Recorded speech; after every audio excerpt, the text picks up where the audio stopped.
ಈಗ ಅದ್ದೂರಿಯಾಗಿ ಶ್ರೀನಿವಾಸ ಕಲ್ಯಾಣ, ಸಾಮ್ರಾಜ್ಯೋತ್ಸವ ಎಲ್ಲ ಮಾಡ್ತಾ ಇದ್ದಾರೆ. ಪುತ್ತೂರಿನಲ್ಲಿ ಎಲ್ಲೋ ಒಂದು ಕಡೆ ಭದ್ರವಾದ ರಾಜಕೀಯ ನೆಲೆಯನ್ನು ಕಂಡುಕೊಳ್ಳಿಕ್ಕೆ ಈ ಕಾರ್ಯಕ್ರಮವನ್ನು ಪೂರಕವಾಗಿ ಜೋಡಿಸ್ತಾ ಇದ್ದಾರೆ ಅಂತ ಒಂದು ಮಾತು. ಹೌದಾ? ಖಂಡಿತ ಅಲ್ಲ. ನಾನು ಅಧಿಕಾರಕ್ಕೋಸ್ಕರ ಅಥವಾ ಸ್ಥಾನಮಾನಕ್ಕೋಸ್ಕರ ಹೋರಾಟ ಮಾಡ್ತಾ ಇದ್ದರೆ ನಾನು ಅನೇಕ ನಾಯಕರ ಸಂಪರ್ಕ ನನಗಿದೆ. ದೆಹಲಿಯ ನಾಯಕರನ್ನು ಕೂಡ ನಾನು ಸಂಪರ್ಕ ಮಾಡಲಿಕ್ಕೆ ಮತ್ತು ಅವರ ಜೊತೆಗೆ ನಿರಂತರವಾಗಿರತಕ್ಕಂಥ ವ್ಯವಸ್ಥೆಯ ಜೊತೆಗೆ ಇದ್ದೇನೆ. ನಮಗೆ ಏನನ್ನು ಕೂಡ ಮಾಡ್ಬೋದಿತ್ತು. ಆದರೆ ವ್ಯವಸ್ಥೆಯ ಒಳಗೆ ಸರಿಯಾಗಿರಬೇಕು ಅನ್ನುವಂಥ ದೃಷ್ಟಿಕೋನದಿಂದ ಯಾವತ್ತೂ ಕೂಡ ಅಧಿಕಾರ ಮತ್ತು ಆ ಸ್ಥಾನಮಾನಕ್ಕೋಸ್ಕರ ಹೋರಾಟ ಮಾಡಿದಂಥ ಯಾವುದೇ ಸಂದರ್ಭಗಳು ಇಲ್ಲ. ಅದನ್ನು ಮಾಡೋದಿದ್ರೆ ಯಾವಾಗ ಮಾಡ್ಬೋದಿತ್ತು. ಆದರೆ ಇವತ್ತು ಈ ರೀತಿಯ ಧಾರ್ಮಿಕ ಕಾರ್ಯಕ್ರಮಗಳನ್ನು ಆ ನಿಟ್ಟಿನಲ್ಲಿ ಮಾಡ್ತಾರೆ ಅಂತಕ್ಕಂಥ ಆಪಾದನೆಯನ್ನು ಮಾಡುವಂಥದ್ದಿದ್ರೆ ನಮಗೇನು ಅದಕ್ಕೆ ಉತ್ತರ ಕೊಡಬೇಕು. ಶ್ರೀನಿವಾಸನೇ ಉತ್ತರ ಕೊಡಬೇಕಾಗ್ತದೆ. ಗುರುತಿಸಿಕೊಂಡಂತ ಈಗ ಬಿಜೆಪಿಯ ಪದಾಧಿಕಾರಿಗಳು ಹಾಕ್ತಾ ಇರುವಂಥ ಒತ್ತಡ ಏನು ಅಂತ ಹೇಳಿದ್ರೆ ಪುತ್ತೂರಿಗೆ ಪೋಸ್ಟ್ ಕೊಡಬೇಕು ಅಂತ. ಅತಿ ನೀವು ಹೇಳ್ತೀರಿ ನಿಮಗೆ ಯಾವುದೇ ಪೋಸ್ಟ್ನ ಆಕಾಂಕ್ಷೆ ಇಲ್ಲ ಅಂತ. ಹಾಗಾದ್ರೆ ಇದು ಹೇಗೆ?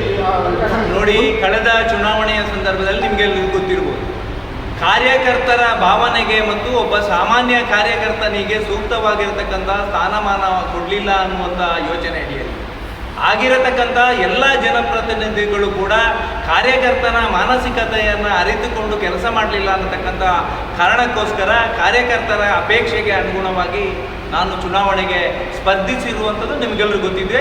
ನೀವು ದೊಡ್ಡದಾಗಿರತಕ್ಕಂತಹ ಸಹಕಾರವನ್ನು ಕೊಟ್ಟಿರುವುದು. ಆದರೆ ಇವತ್ತು ಅದೇ ಮುಂದುವರಿದ ಭಾಗವಾಗಿದೆ.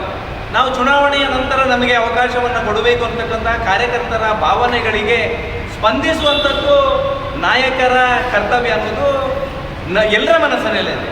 ಆ ಹಿನ್ನೆಲೆಯಲ್ಲಿ ಎಲ್ಲಿಯೋ ಒಂದು ಸಣ್ಣ ವ್ಯವಸ್ಥೆಗಳ ಆ ತಪ್ಪಿನಿಂದಾಗಿ ಬೇರೆ ಬೇರೆ ಸಂಗತಿಗಳು ನಡೆದಿರುವಂಥದ್ದು ನಿಮ್ಗೆ ಗೊತ್ತಿರ್ಬೋದು. ನಿಮಗೆ ಪೋಸ್ಟ್ ಕೊಡ್ತೇನೆ ಅಂತ ಹೇಳಿದ್ರೆ ನನಗೆ ಬೇಡ, ನನ್ನ ಬೆಂಬಲಿಗರಿಗೆ ಕೊಡಿ ಅಂತ ನೀವೇ ಹೇಳಿದ್ದು. ನಿಮಗೆ ಬಿಜೆಪಿ ಜಿಲ್ಲಾ ಉಪಾಧ್ಯಕ್ಷ ಪೋಸ್ಟ್ ನಾನು ಇವತ್ತು ಕೂಡ ಅದನ್ನೇ ಹೇಳುವಂಥದ್ದು. ಆದರೆ ಕಾರ್ಯಕರ್ತರ ಭಾವನೆಗಳನ್ನು ಅವರು ಅರಿತುಕೊಳ್ಬೇಕಲ್ವಾ? ಕಾರ್ಯಕರ್ತರ ಭಾವನೆಗಳಿಗೆ ಬೆಲೆಗಳನ್ನ ನಿಮಗೆ ಕೊಡ್ತೇನೆ ಅಂತ ಹೇಳುವಾಗ ನೀವು ಅದನ್ನು ಬೇರೆಯವರಿಗೆ ಕೊಡಿ ಅಂತ ಹೇಳಿದಾಗ ಇಲ್ಲ, ಖಂಡಿತ ನನಗೆ ಕೊಟ್ಟದ್ದಲ್ಲ. ಅವರು ನಮ್ಮ ಪರಿವಾರದ ಜೊತೆಗೆ ಗುರುತಿಸಿಕೊಂಡಂಥ ಕಾರ್ಯಕರ್ತರಿಗೆ ಒಂದಾಗಬೇಕು ಅನ್ನುವಂಥ ಯೋಚನೆ ಅಡಿಯಲ್ಲಿ ಜವಾಬ್ದಾರಿಗಳನ್ನು ಕೊಟ್ಟಿರುವಂಥದ್ದು.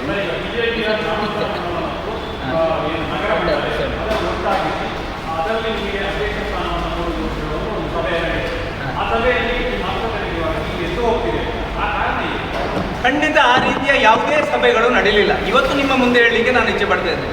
ಗ್ರಾಮಾಂತರ ಮತ್ತು ನಗರ ಭಾಗವನ್ನು ಒಂದು ಮಾಡಿಕೊಟ್ರೆ ನಾನು ನಾಳೆ ಜವಾಬ್ದಾರಿ ತಗೊಳ್ತೇನೆ. ಅದನ್ನು ನಿಮಗೆ ಯಾರು ಹೇಳಿದ್ದಾರೋ ಅವರ ಜೊತೆಗೆ ಮಾತುಕತೆ ಮಾಡಿ ನಾನು ಜವಾಬ್ದಾರಿಯನ್ನು ಸ್ವೀಕಾರ ಮಾಡ್ತೇನೆ. ಮತ್ತೆ ಈ ಕ್ಷೇತ್ರದಲ್ಲಿ ಬಿಜೆಪಿಯನ್ನು ಗೆಲ್ಲಿಸಿ ತೋರಿಸ್ತೇನೆ. ಮೊದಲ ಶ್ರೀನಿವಾಸ ಕಲ್ಯಾಣೋತ್ಸವದ ಹಿಂದಿನ ದಿವಸ ಅಂತ ಹೇಳಿದ್ರೆ ನಗರಸಭೆ ಚುನಾವಣೆಗೆ 2 ಕ್ಯಾಂಡಿಡೇಟ್ ಉಪಚುನಾವಣೆ ನೀವು ಹಾಕಿದ್ದೀರಿ. ಆಗ ಸುರೇಶ್ ಪುತ್ರರ ಮನೆಯಲ್ಲಿ ಈ ಮಾತುಕತೆ ನಡೆದಿತ್ತು. ನಳಿನ್ ಕುಮಾರ್, ಆಗಿನ ರಾಜ್ಯಾಧ್ಯಕ್ಷರಾದಂಥ ನಳಿನ್ ಕುಮಾರ್ ಪಾಟೀಲ್ ಅವರ ನೇತೃತ್ವದಲ್ಲಿ ಆಗಕ್ಕೆ ಆ ಸಭೆಯಲ್ಲಿ ನೀವು ಎದ್ದು ಹೋಗಿದ್ದೀರಿ. ಅಲ್ಲ, ನಾನು ಅದನ್ನೇ ಹೇಳ್ತಾ ಇರೋದು. ಮುಂದುವರಿದ ಭಾಗವಾಗಿ ನಾನು ಹೇಳ್ತಾ ಇರೋದು. ನೀವು ಕೇಳಿದ ಪ್ರಶ್ನೆಗೆ ಎರಡನ್ನ ಒಂದು ಮಾಡಿ ಕೊಡೋದಿದ್ರೆ ಕೊಡ್ಲಿ, ನಾನು ತಗೊಳ್ತೇನೆ. ಯಾರು ಹೇಳಿದ್ದು ತಗೊಳ್ಳಿಲ್ಲ ಅಂತೇಳಿ? ಬೇರೆ ಬೇರೆ ಸಂಗತಿಗಳು. ಒಂದಷ್ಟು ಜನರು ಮಾತಾಡ್ತಾರೆ, ಅಮಿತ್ ಶಾ ಅವರು ಫೋನ್ ಮಾಡಿದ್ರು ಅಂತ ಹೇಳ್ತಾರೆ, ಇನ್ನೊಬ್ಬರು ಎದುರು ಪ್ರಾಂತದವರು ಫೋನ್ ಮಾಡಿದ್ರು ಹೇಳ್ತಾರೆ. ಎಲ್ಲವೂ ಇದು ಗುಮಾನಿ ಹೊರತುಪಡಿಸಿದ್ರೆ ಯಾರಿಗೂ ಕೂಡ ಇದರ ಪೂರ್ಣ ಕ್ಲಾರಿಟಿ ಯಾರಿಗೂ ಇಲ್ಲ. ಸರ್, ಒಂದು ವಿಷಯ ಅಂದರೆ ಎರಡೂ ಮಂಡಲ ಒಟ್ಟು ಮಾಡಿ ಕೊಡ್ತೇನೆ ಅಂತ ಏನಾದರೂ ನಿಮಗೆ ರಾಜ್ಯಾಧ್ಯಕ್ಷರ ನನಗೆ ನೀವು ಬೆಂಗಳೂರಿಗೆ ಹೋಗಿದ್ರಿ ಕುಂಪಲ ಅವರ ಜೊತೆಗೆ? ಹೌದು, ಹೋಗಿ ಅದು ಅವರು ನಾಯಕರು, ರಾಜ್ಯ ನಾಯಕರು ಕೂತು ಮಾತಾಡಿದ್ದಾರೆ. ಜವಾಬ್ದಾರಿಯನ್ನು ಕೊಡಬೇಕು ಅನ್ನುವಂಥ ಸೂಚನೆಯನ್ನು ಕೊಟ್ಟಿದ್ದಾರೆ. ಏನು ಕೊಟ್ಟಿದ್ದಾರೆ ಅನ್ನುವಂಥದ್ದು ನೀವು ಜಿಲ್ಲಾಧ್ಯಕ್ಷರ ಹತ್ರ ಕೇಳಬೇಕು.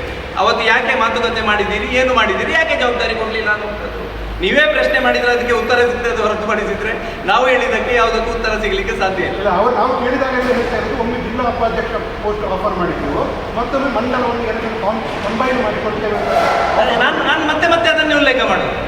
ಕಂಬೈನ್ ಮಾಡಿ ಕೊಡಲಿ, ನಾವು ಮಾಡ್ತೇವೆ, ನಾವು ಪಕ್ಷವನ್ನು ಗೆಲ್ಲಿಸ್ತೇವೆ. ಅದು ನಮಗೆ ವಿಶ್ವಾಸ ಇದೆ. ನಾವು ಕಳೆದ 30-35 ವರ್ಷಗಳಲ್ಲಿ ಕೆಲಸ ಮಾಡಿರುವಂಥದ್ದು ಸಾಮಾಜಿಕ ಬದ್ಧತೆ ಮತ್ತು ಒಬ್ಬ ಕಾರ್ಯಕರ್ತನಿಗೆ ಶಕ್ತಿಯನ್ನು ತುಂಬು ಕಾರ್ಯಕರ್ತನಿಗೆ ಕೂಡ ಅವಕಾಶ ಕೊಡಬೇಕು ಅನ್ನುವಂಥ ಯೋಚನೆ ಅಡಿಯಲ್ಲಿ ನಾವು ಕೆಲಸ ಮಾಡಿರತಕ್ಕಂಥ ಪರಿಣಾಮ ಇವತ್ತು ಸಮಾಜ ನಮ್ಮನ್ನು ಒಪ್ಪಿಕೊಂಡಿದೆ. ನಮ್ಮೆಲ್ಲ ಕಾರ್ಯಕ್ರಮಕ್ಕೆ ಸಮಾಜದವರು ಬರ್ತಾರೆ.